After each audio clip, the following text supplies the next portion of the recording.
Today, we are delighted to have Dave Stuart Jr., author of the upcoming The Will to Learn, publishing in late April.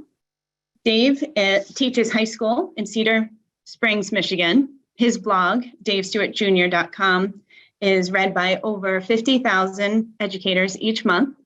And his best-selling These 6 Things has been cherished by teachers and leaders around the world. Dave's newest book, The Will to Learn, will be publishing, as I said, in late April and is the topic of today's webinar.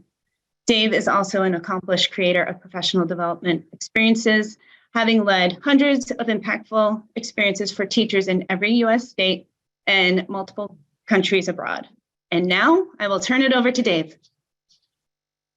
And now I will take those reins and begin this train on the path to a good night of professional learning, or if you're on the West Coast or elsewhere, whatever time it is for all of you. But I want to begin by just saying that this topic tonight, which, you know, to put it at its most basic, we're talking about student motivation. I don't love that language. I like this idea of the will to learn more, because that's really what we're after. But it is simultaneously a beautiful topic for folks who do work in schools. It can be a very beautiful topic for classroom educators like myself, and also a terrible topic. Beautiful because, I mean, I can't think of a better thing for me to sit around with. So I teach in a high school. I can't think of something that would be more fun to sit and learn about and think about with my colleagues than ways to cultivate the conditions for student motivation. Ways, by the way, that aren't going to require me to be a superstar teacher, but instead it can allow me to have a life at the same time. And there's just something absolutely awesome. I mean this in the sense of like standing at the edge of the Grand Canyon awesome. When you're in a classroom and you sense that the students aren't being cajoled, coerced, tricked into doing the work of learning, but they are doing this because they care. So it's a great thing that we get to talk about. It's the thing that I think drew a lot of us into education. But on the other hand, it's a terrible topic. It's a terrible topic because student demotivation is experienced as pain. It's not just that it's annoying for a student to have to do something they don't want to do, for a teacher to have to work with a student who doesn't want to do something that they need to do to learn. It's that it's painful. This is an important point that I begin my new book with. This is an important point that I begin all my PDs on student motivation about, that we have to understand that this isn't just like some old obstacle, but this is a matter of pain or joy. This is a matter of frustration or flourishing. And the pain is experienced by students, by their parents or guardians, and by their educators. So not a small question for us to consider today. But thankfully, I am, by Oscar Wilde's definition, an expert on the topic here, because most of y'all are not from Cedar Springs, Michigan. So I'm going to give you some advice tonight.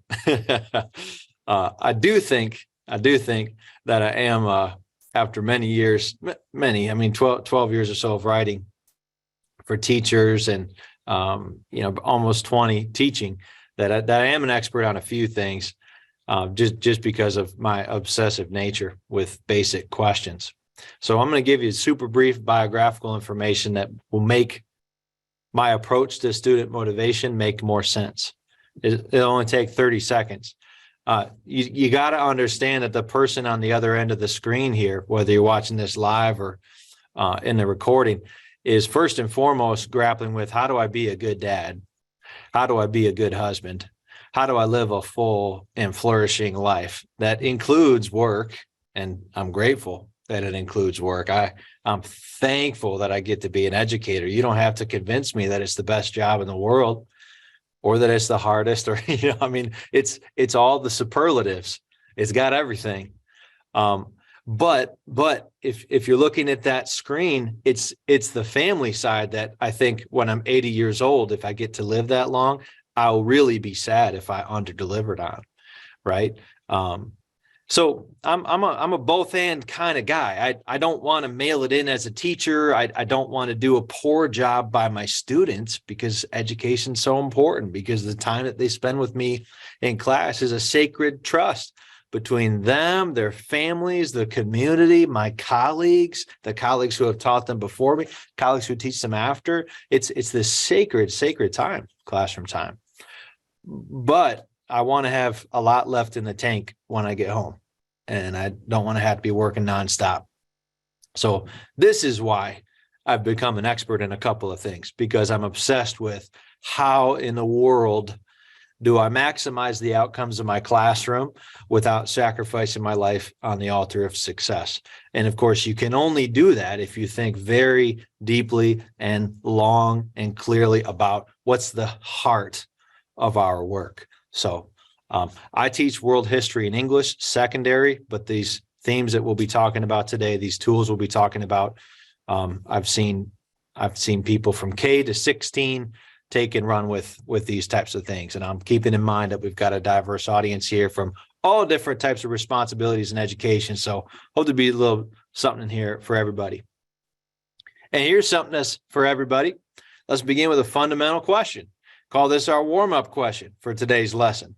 What, in a single sentence, do you hope that your work amounts to this year? If I walk into your setting, the place that you do your job, and I ask you, hey, I want the one sentence, call it a bumper sticker, call it a mission statement. What are you hoping that your work produces? So as these come in, I'll read a couple of them here. I want my students to fall in love with learning. Okay, Karen, you're in the right place. This is a seminar, a webinar about love. Want people to try their best. Marcia, all right. Yeah, improve reading for my students. There we go. Yeah, we gotta have the academic side of things too. Yep, feel a sense of belonging. Okay, Irma, you're gonna see that right at the top of my little pyramid. My teachers and students to know they can. Okay, great. Yeah. Can I be bossy though for a minute, colleagues, and say that sentences like this, a sentence like this, should be on the wall of the workplace of every educator in the world? Absolutely should be. There's this line from Greg McKeown. Greg McKeown wrote this book, Essentialism, where he says, basically, if you're not clear about what the heck you're doing, if you don't have clarity of purpose, he says, I don't care if you're on a sports team. I don't care if you're in a business. I don't care if you're in a family. I don't care if you're a school.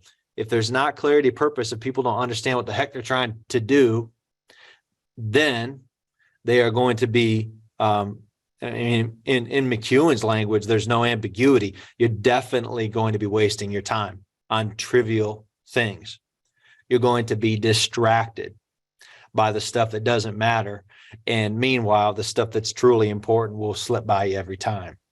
So I'm serious when I say, think about this sentence that you just shared with us.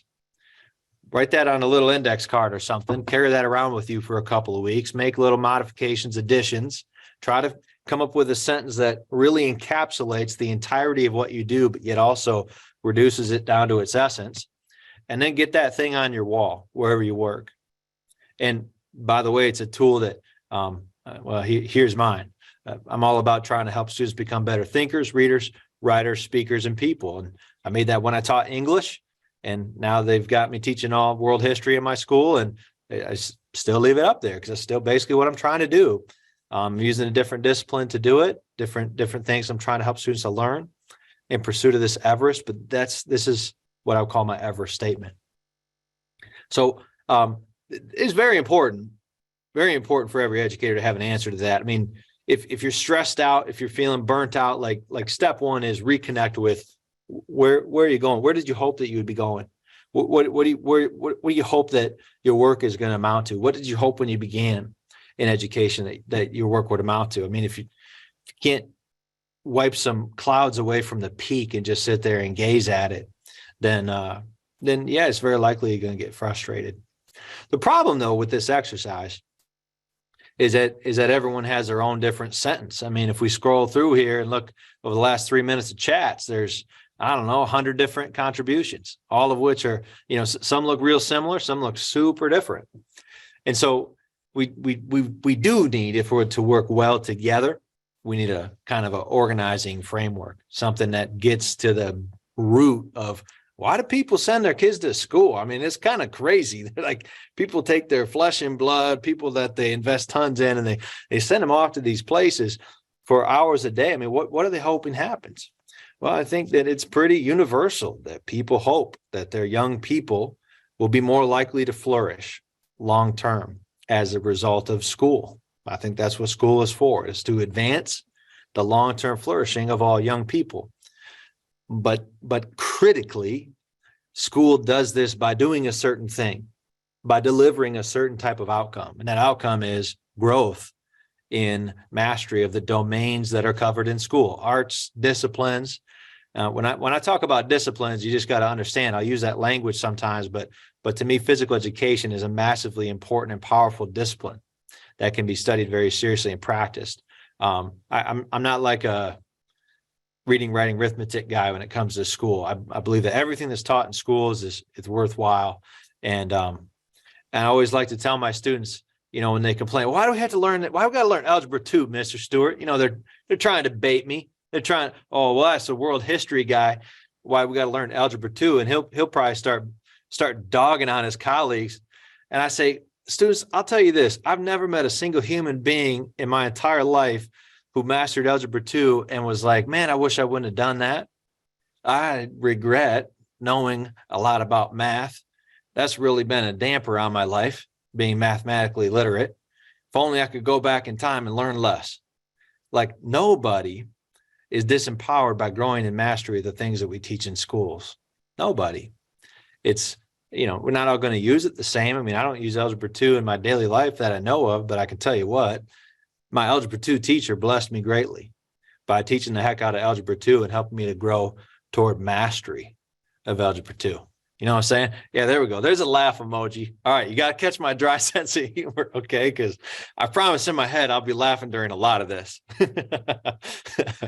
All right, so but here's the problem. The problem is that mastery, that darn word mastery, actually getting good at hard stuff. That's the crux of the difficulty with working in a school, is that as we guide students up this mountain, as we take this long, arduous path that we are believing rightly will advance the long-term flourishing outcomes for our students, we can't carry them up. To this day, been studying this, writing about this, doing this in classrooms for a long time. And to this day, I cannot figure out how to force a child to get better at anything.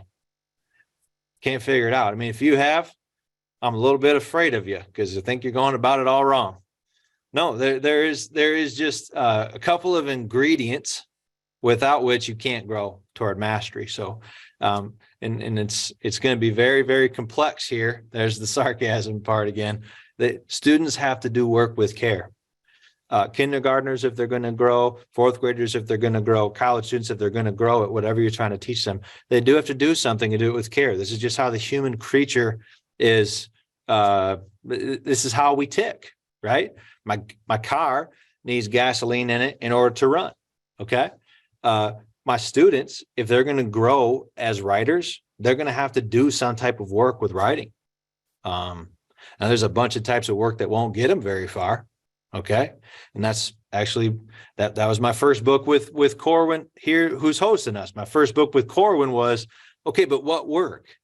Because I mean, you go out there and you pick up the PD books and my shelves are covered with them. And if I make a list of all the things I'm supposed to do, there's probably about 978,000 things I'm supposed to do. Well, when I get out my calculator and I look at my calendar, I count up the number of minutes that I have, it's just not enough time. Not enough time. And oh, by the way, don't forget the biography that I shared with you earlier about me. I actually am I'm more serious about having a good life than I am about being a teacher. Okay, which means I'm super serious about trying to build a good life for my family because I'm really serious about being a good teacher. So I can't afford to do it all. I can't afford hyper complex models about what it means to be a good teacher. And so I did a bunch of research and, I wrote this book, These 6 Things. And my main argument in that book is that if you if you give yourself permission as a teacher to focus on 6 areas and really be intelligent about how you're bringing these areas to bear on your discipline, your grade level, your students, right? Like it's not a cookie cutter book. It's really a book to empower thinking. Okay. But it's also not just a theoretical book. There's a lot of practical examples in that book because I can't do all theory.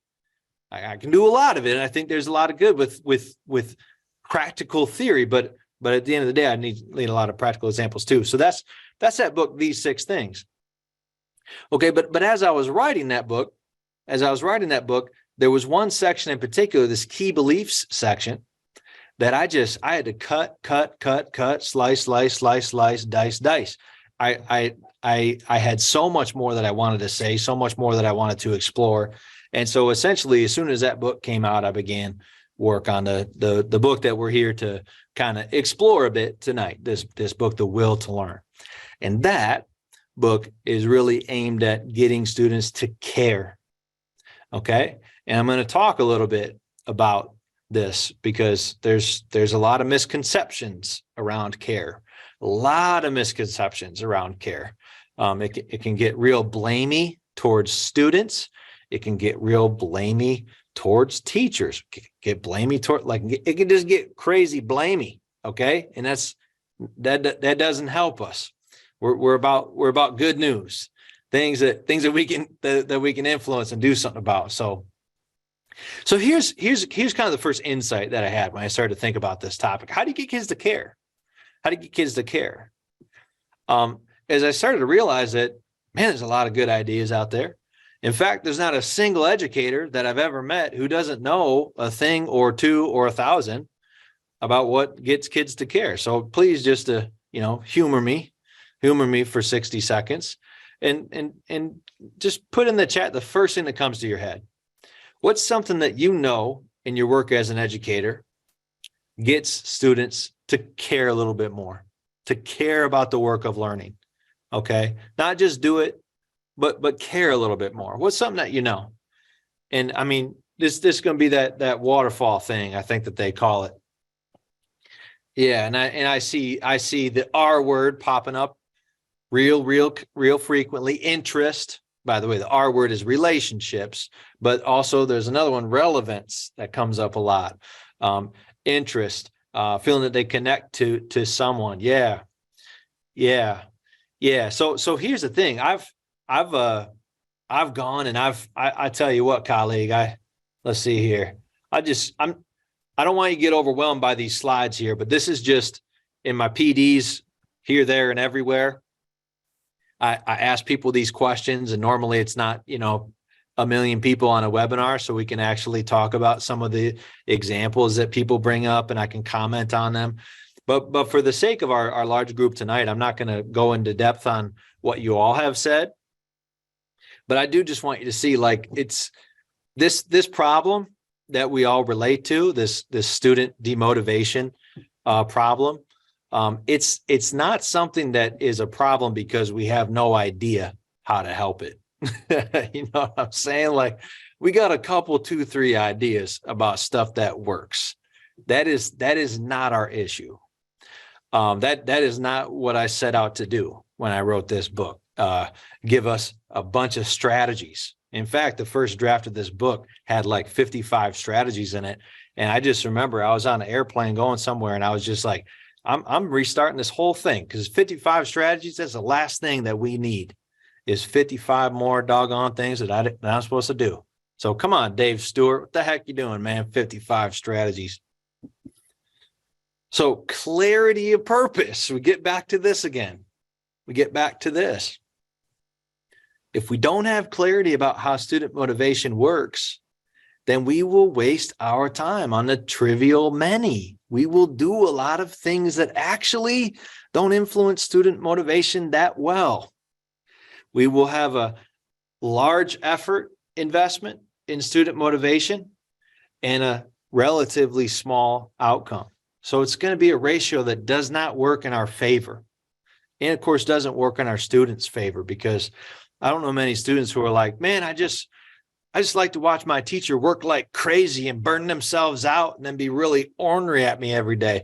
Like, it's not like the kids are sitting there thinking, I just wish you would work yourself into the ground. I've met too many kids like that. They get more out of us and we're enjoying ourselves. So this set me on my quest. This question, what's at the root of care? Why do all these things work? Like why do relationships work? Why does relevance work? What's that doing? How does relevance attach to relationships? How does experiencing success attach to identity? Like, how are these things all related?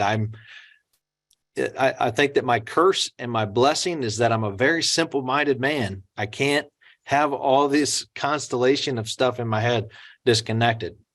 So the model that I arrived at through a lot of research, reading, practicing, talking with colleagues, writing on my blog, Infinity blog posts, is this, what I call the 5 key beliefs, the 5 key beliefs beneath student motivation. And, I've written enough on this that you can Google this. This is the first time ever that anyone is seeing the Corwin beautified version, though. Look at those colors. Man, I love how them colors just kind of complement each other. I love that. I love that. John, you said, yeah, you feel like you're simple-minded too. I do find, John, that it's one of them things when I started writing, I thought, what do I have to say? Because there's all these sophisticated books out there and things. I'm like not the guy that can do that. But I found, yeah, there's a lot of us who, we sit in the PDs and you feel like me, like, I think I might be the dumbest person here, actually. I love it. I love being a teacher. So before I kind of get into these a little bit, I'm gonna give you all a couple of tools for thinking about these things well. And then I really do want to save like 15 minutes at the end for any and all questions. So you can keep putting those questions in the chat just as they come. And Margaret, who you heard from earlier, she'll kind of help tee me up on those for our last 15 minutes. But in the next 20, I got to give you as much useful food for thought as I can, and hopefully send you into your night and your day tomorrow thinking, okay, actually this is kind of maybe a little more of a fun topic than I thought about. Okay, so first of all, you're going to have to screenshot this slide, colleagues, because I was originally planning to, not this slide. I was originally planning to kind of work through a list of 5 things that you need to know in order to ride this ride. Okay. I was going with this analogy. Anyone have small children that hate these signs? Like literally every time my son sees these signs, he's like, I don't want. Why do they got to discriminate against me, Dad? I'm like, well, son, they don't want you to die on that ride. That's kind of the main thought process behind that. But there are things that you have to understand to responsibly, effectively, flourishingly play around with this 5 key beliefs approach to thinking about student motivation. There really are 5 things. So this is going to be that texty slide that I was originally going to work through, but then just, the 11th hour, literally as we're logging on, I'm like, no, I'm going to do this instead because that's how I teach too. But I want to key in on a couple of things. First of all, you can't coerce kids into these beliefs. Okay. You can't like force them. You can't cajole them. You can't like rewardify them. These beliefs it's best for you to think about them as knowledge, things that students know, not in their heads. So these, like with some of the beliefs, you can make some arguments for sure, but when it's really activated in a young person, when they're really going to just care without even trying to care, it's something that they know in their some traditions would call it your spirit, your executive core, the center of your soul, is how I think about it. Like I like to use the analogy, and in fact, I do in the book. It's how you relate to chairs. You don't sit there and have to talk yourself into sitting in a chair because you just believe that chairs function. It's known by you at this level much deeper than kind of aware cognition. So that's important to understand, because that means that you and we're not just going to talk our students into like, okay, you guys remember, you can improve through smart effort. So believe that. Growth mindset, you can do it. Just growth mindset your way to success, kids. Like that's not how you influence the effort belief, which, by the way, the effort belief, it is growth mindset. But there's so many misconceptions about growth mindset, which, by the way, Carol Dweck almost exclusively writes and talks about now. Carol Dweck, the author of the Mindsets book, she almost exclusively has dedicated her these years of her career to like fixing misconceptions around growth mindset, because there's so many problems. So I tackle a lot of that when dealing with the effort belief here on the screen. But my point is just you can't talk kids into this stuff exclusively. Yes, you are going to speak to a lot of these, but in fact, the only one that I don't speak to my students about is teacher credibility on the bottom. I typically don't sit there and try to convince them that I'm a good teacher. I remember one time, though, I was in Bakersfield, California, and this guy, just full of swagger, said, you know what? I actually do tell my students that I'm a great teacher. He said, I tell my students that I'm the Michael Jordan of teaching. And when he said it, I believed him. I'm like, okay, yeah, you should talk to your kids about credibility like that. But I don't bring up credibility. I thought, well, and that actually brings up another point that I don't have on the slide. This model, one thing I love about using this model in schools and in my own practice is that it really does allow for teachers to be themselves. This is not like a adopt with fidelity the program thing. It's not. It's really just a way to understand the mechanics, to get under the hood, if you will, of what a motivated human being in a school has going on in their heart. Okay. I want to point out one more thing before I kind of switch gears here. And it's the intentionality of the hierarchy on this chart. Okay. This is really important, because I know right now there's a brand new teacher who's just about had it. They're burnt out. They can't take one more piece of information. Yet for some reason, here they are at this PD, and they're like, I can't focus on 5 things. Mr. Dave Stuart guy in Michigan, can you just tell me one thing to work on? Yes, credibility.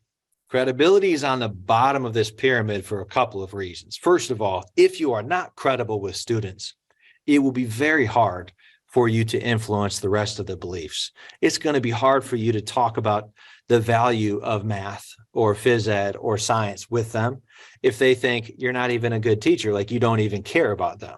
You know what I'm saying? In fact, if you're non-credible with the student and you're very vocal about the value of what you're teaching, you may actually get a reverse effect. I've seen that in my own practice. Because by the way, all of us ebb and flow between credible and non-credible with our students. I mean, this stuff fluctuates. You don't just set it and forget it with these beliefs. That's another problem, by the way, with growth mindset misconceptions, is like, okay, done. We're done. Like, all set. We did the growth mindset thing. Like, no, you gotta cultivate that, baby. You gotta tend that garden. But yeah, credibility. If you're an overwhelmed teacher, just focus on what I say tonight about credibility. Just Google my articles on my blog about credibility. You'll find a lot of actionable stuff that you can do. You don't even need the book. Just do that. Just do that. Because the thing with credibility is, of all these beliefs, it's the most up to me too. It's the most up to me. I influence my credibility just pretty much more than anything else. I'm not the only thing, but I'm the main thing. Next up, you really have to work on the student's degree of valuing your subject, valuing school, valuing certain assignment types.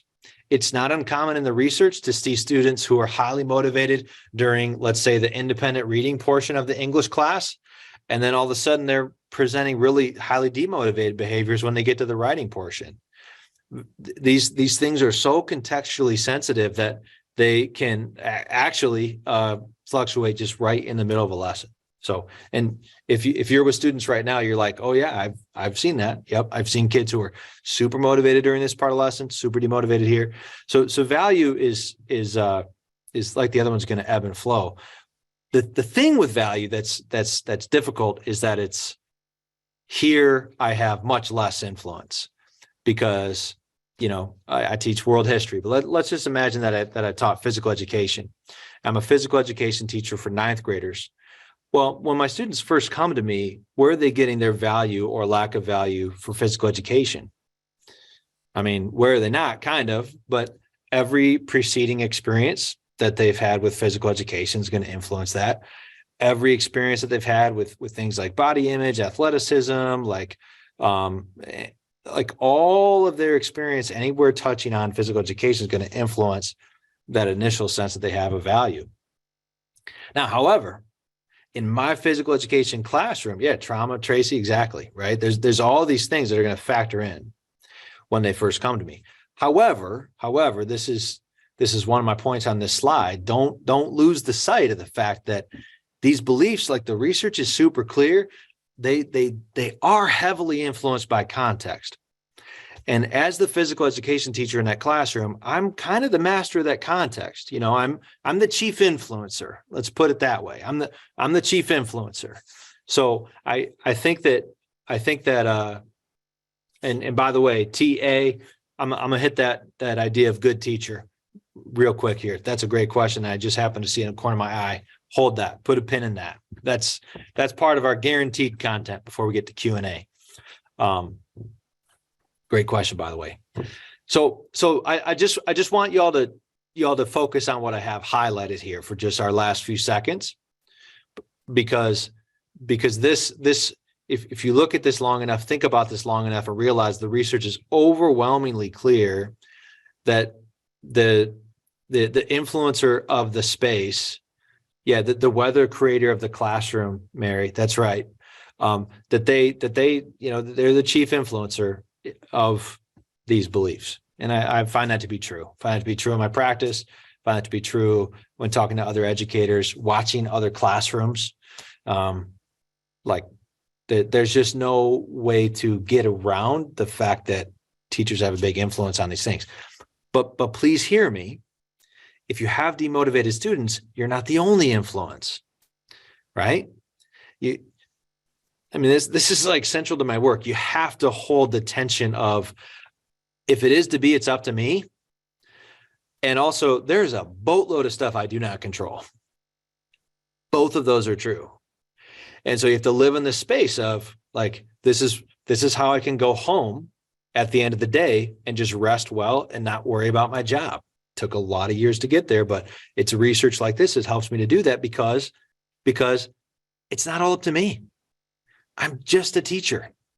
And I can say that without being self-defacing, without wanting someone to give me a compliment. Like, what do you mean you're just a teacher? You changed lives, Dave. No, I know. But I also am if my students' adolescence is a pie chart, you can barely see me, if it's a cake and you give me that piece of cake, I'm going to think I did something to offend you because it's not a very big piece of cake. But in the context of my job, it's a big deal. It's a big deal. And you have no clue what your tiny little slice can do if, you're really intentional about it. So I Googled a movie scene where people look amazed and scared. And I got this one. I think that's about right. That's how you should be responding. That's how you should be responding to this idea of malleability and contextuality with these beliefs. Like, you as the teacher have this awesome power. And yet you as the teacher can go home at the end of the day knowing that this is a long-term game that you're playing and your job is to cultivate. Your job is to cultivate. Okay. But I use this in the book, this image of gardening. Okay. It's very, very good. Very good to think about student motivation in terms of like a gardener. I love that as a really tight analogy to what we're talking about, because think about the gardener. A lot of control that the gardener has over the garden's flourishing, right? But the gardener doesn't influence the fact if a frost comes earlier, whatever. There are also things that you don't control. So hold on to that image as you think about cultivating student motivation, because I think it's empowering and also pressure reducing, which that's what we call a double whammy where I'm from. All right. So So let me give you two more thinking tools, and I'll have to do it real quick because I'm looking at the time. I got 7 minutes. Two more thinking tools that I think are really helpful. One of them is going to be on that question that TA asked about what do you mean by good teacher? And then the other one is going to help with value, and it's going to be a pretty graphic, so I have to show it because very, very proud of the second thing I'll show you. So what do we mean by a good teacher? If we had more time, I'd say, well, you tell me, how do students decide? How do students decide if you are credible? John Hattie, Corwin author, says that here's the thing with teacher credibility. Students are typically right. They are correctly discerning the signals that they've received. The signals that they've received. Okay, so there's a couple different models that you can use for thinking about credibility, but the simplest one that I'm aware of is this CCP. This I can wrap my head around. This I have printed out next to my desk. This you can Google and find an image of on my blog and print out for yourself. This is a helpful tool for reflection. Okay, but the thing with this graphic is you want to think about these as signals. This is the absolute key for understanding how do you influence credibility. It is so much like a radio tower. Okay. If you think about the whole strategy of radio, the whole strategy of radio is not to have like one really, really, really awesome 10-minute chunk of programming. A radio station needs to have like 24 hours of programming, and they got to have enough diversity in there or focus on their niche to where they're going to be likely to attract a listenership during as many of those minutes as possible. So teacher credibility really comes down to the fact that you are, whether you like it or not, every second of your instruction, every second of kids being in your room, you are sending signals, or let's call them anti-signals, right? And so when a student walks into my class and I kind of like look at them and scowl, whether I meant it or not, I mean, maybe I just had some indigestion for a second there. I'm sending a signal to them that, well, it's ambiguous. It's ambiguous. It's an ambiguous signal. And that's part of why I guarantee you, colleague, are uncredible with at least one student right now. And I am too, because even if you're really on your game all the time, there's enough ambiguity in your signal where, and there's just so many other factors influencing how signals are received that like it's going to happen that you'll send out some bad ones. So the key is just to be really intentional about how you're approaching care, how you're approaching competence, and how you're approaching passion. And when we get to the Q&A slide, you'll see that I've selected 10 strategies in the book, 10 strategies that I think have the best effort to impact ratio. And there are 3 strategies in there: one for care, one for competence, and one for one for passion. Okay. So CCP, that's thinking tool number 1 that I wanted to share with you, and that will help you with credibility. That's going to help you to send out if you use that to self-reflect, to identify weaknesses, to try to patiently with yourself shore those up, then over time you will send a clearer, more consistent credibility signal, and your credibility will follow. You will see that improve. Yep.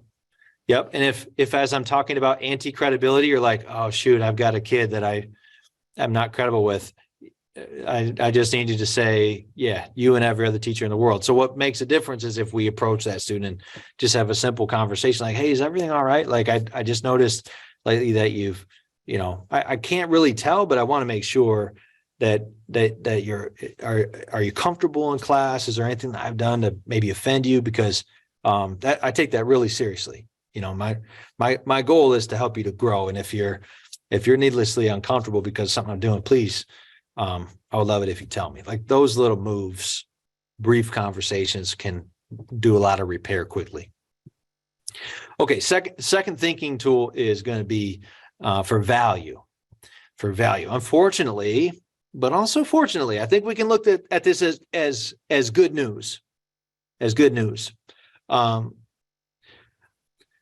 Unfortunately, there's not a simple 3-ingredient diagram for value, because human beings, as it turns out, come to value a thing from a million different angles. So to me, it's much more useful to think about the value belief in terms of a spectrum of color, okay, or a palette of paints. And one of the ways that I would say that many teachers can be weak, unintentionally weak, in cultivating value is to be pretty monochromatic or duochromatic.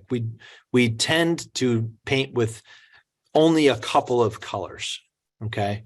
And if you're like most educators in, at least I'm most familiar. I've done a little work with schools abroad, but I'm most familiar with American culture, obviously having grown up and worked here my whole life. I would say that American schools are super over-reliant on these two colors. We are constantly telling students when they're going to use this, and we are constantly trying to make what we're teaching relevant to students. And these aren't bad things to do, but I do believe that they, over time, can actually impair a student's ability to value learning. Okay, I've got a couple minutes, so I just want to drill in on that. When a student K through 12 is constantly being told by adults, and they're like bending over backwards trying to say, like, this is when you're going to use algebra 2, like when you're in the grocery store, like you're going to, like, that just leads to the students start believing that, well, the only time you'd have to care about school is when it's clear that you can use it. That's what we're unintentionally communicating when we paint monochromatically with just the, when are you ever going to use this one day?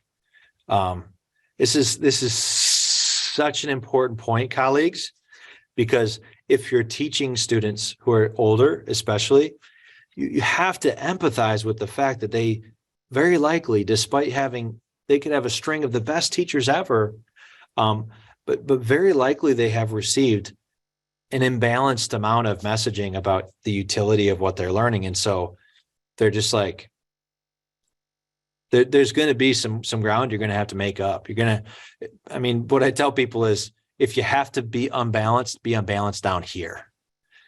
Be unbalanced down here. A good question prompt that I like to give teachers is, okay, imagine that you have to walk into your class tomorrow and tell your students that in today's lesson, I bet you'll never use it in your life, but it still matters because blank. That's a really good prompt to just get your juices flowing in these bottom parts of the spectrum. You know what I mean? Because all of a sudden, if you have to walk in and say point blank to your students, I bet you'll never use this. Here's why I still think it's 1,000,000% worth our time. And, oh, by the way, there's not that many people on this call. Like, if you use that type of language with students, you will absolutely break through a lot of walls. You're gonna pique a lot of curiosity because they're not used to that.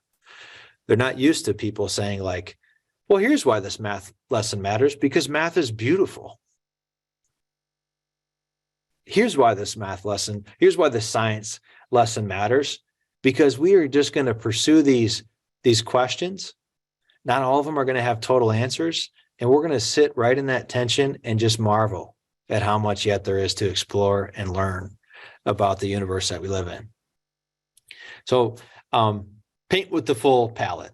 That's what I'll say. But at this time, I'm going to hope and pray that Margaret has been able to manage the different questions. And Margaret, while you're coming back on, I'll just point everyone to, I guess let me kind of close an intro our question segment with this. Okay. I've given you a lot of, I hope practical theory today. I thought about doing all practical strategies, but again, I just think, like, we have enough strategies, but what we don't have is a coherent way of thinking about why what we do works, why some things have an influence on student motivation, some don't. Okay. So that's really what the Will to Learn book is about. These are those 10 strategies that I mentioned. So I have a few prompts on here.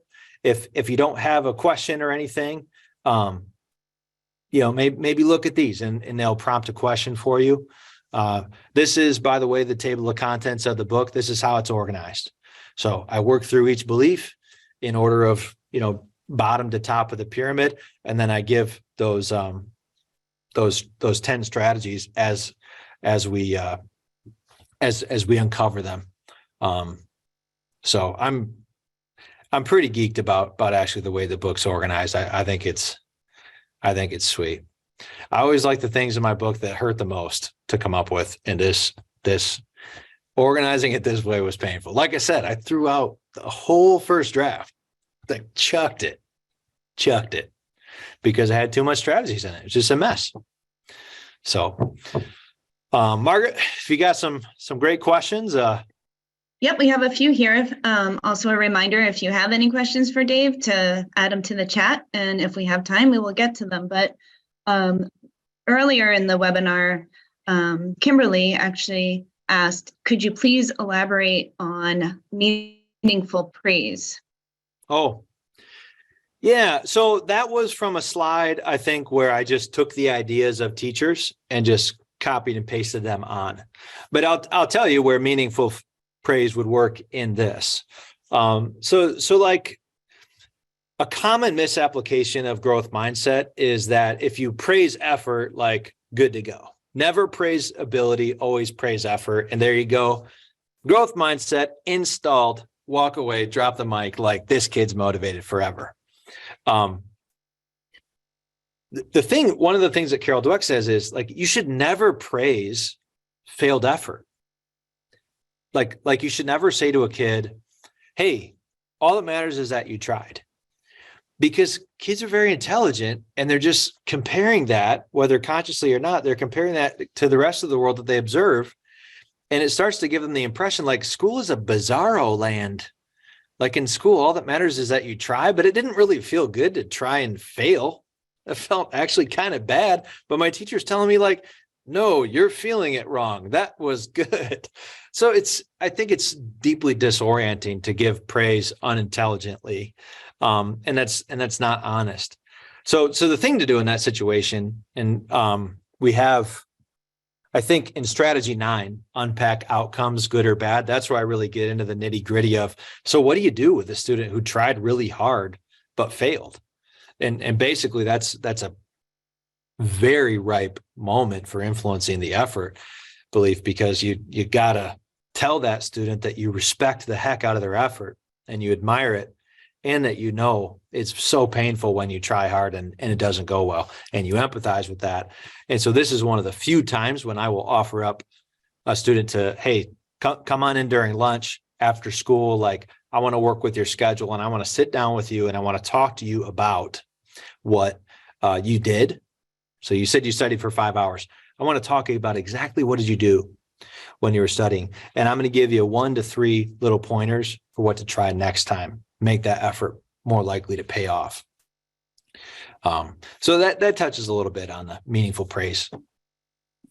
And then we just had another question. As a high school teacher in an urban area, students are not intrinsic motivation, but the rainbow of why. How can I paint a why for them? I would say that this is a very common problem. Urban, rural, suburban, all socioeconomic, really parts of the spectrum. The student lack of intrinsic motivation can present differently, but fundamentally, I do think that we in education right now, at least in the West, we're teaching in the midst of a crisis of belief. People truly don't. They're deeply questioning whether school is really worth it. Okay, and I always tell teachers, who is more responsible for fixing that than us? And what do you do? What do you do as an individual teacher to fix this huge societal problem? Well, the starting place is to make sure that you're saying frequently why the heck this matters. If you don't cast the vision for the beauty of an education, who the heck are you expecting will? Who's more qualified than me to speak to my world history students about the beauty of a world history education? Who on earth do I think should do that? I don't expect a parent who's working a job and raising 3 other kids to sit there at the dinner table and espouse the beauties of a world history education and paint with all the colors of the rainbow of why. No, I want that parent to love their kid and take care of them.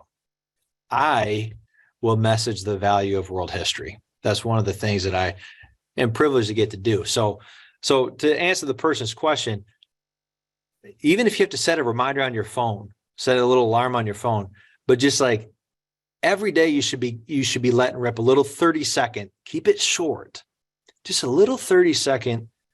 I call it, I mean, this is strategy 4, just a little 30-second micro sermon or mini rant. Call whatever the heck you want. The key is it's short and you're trying different angles. And for the teacher, I like to say, play, create, paint.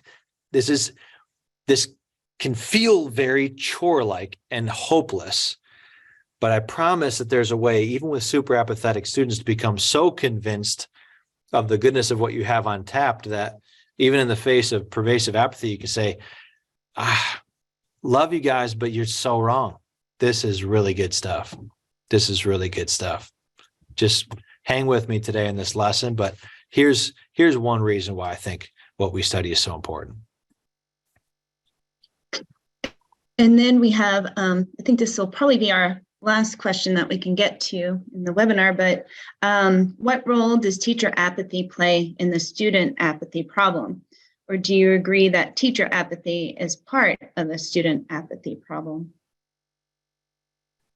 So teacher apathy is going to influence those teacher credibility signals. Yep. And this is why, if Providence grants me the sole capacity to write one more book, it'll be called The Will to Teach. And it will be about how do you, like what disciplines, see there, you're just getting into really different things because you control not everything about your motivation, but obviously you control much more about your motivation than you do about student motivation. But yeah, if you're feeling apathetic, like this is something to pay very close attention to, and go on walks and ask yourself, like, why am I a teacher anyways? Like real soul searching, talking to a counselor, talking to your most trusted advisors in life, because I think we all go through periods of apathy like every year. I mean, I call it February, but yeah, take teacher apathy seriously. And also if the question asker was talking about other teachers' apathy, like, yeah, there is this unescapable fact that my credibility is influenced by the other teachers that I teach with. I just don't spend much time thinking about that though, because I can't control it. So I don't worry about that. I accept it as reality. And Dave, we did have one more question that I just saw. The first question you asked everyone was, how do we get our students to care? Yeah. I do not want my students to care per se. I want them to think for themselves. Am I wrong? No, so thinking is work. To go back to my little do work with care, thinking is work. And all work of learning can be done on a spectrum of quality. So care is that condition inside of the human autonomy where we're fully enlisted in trying to do the absolute most that we can. Okay. So you want to be talking to your students all the time. You definitely want to talk to your students all the time about thinking. That should be what they're hearing from you all the time. I mean, I never talk to my students. I never try to talk them into caring. I never give them a hard time about not caring, ever. It produces no fruit. In fact, you're likely just to stoke resentment. So yeah, for that teacher, they should be obsessively talking to their students about thinking and casting this vision for the beauty of thinking and being really clear with students. How do you become a better thinker? That's strategy 7, woodenize all of it. So no, I think we're on the same page. I'm glad they asked that question because I do want to clarify, like, don't sit there and give your kids a hard time when they don't care. Except that actually no human being wants to not care. You've never met someone who wakes up and says, I hope today I can not care. about that which I'm required to do. No, in fact, that condition is extremely painful, to go full circle back to where we started. All your kids want to care, so don't give them a hard time if they don't. All right, great. Any other last words of wisdom? This has been absolutely fabulous with everything. I just go want to ahead. encourage everybody to keep after it. I know that it's a hard time of year. Like I said, February, but Perfect. And on that note, we're almost into March, right? There you go. There you go. Justin Bieber's birthday is coming up, everybody. So hang in there, March 1st. And with that, I just wanted to thank everyone again for attending. And then a big, big thank you to Dave Stuart Jr. Have a great night, everybody. Thanks y'all for coming.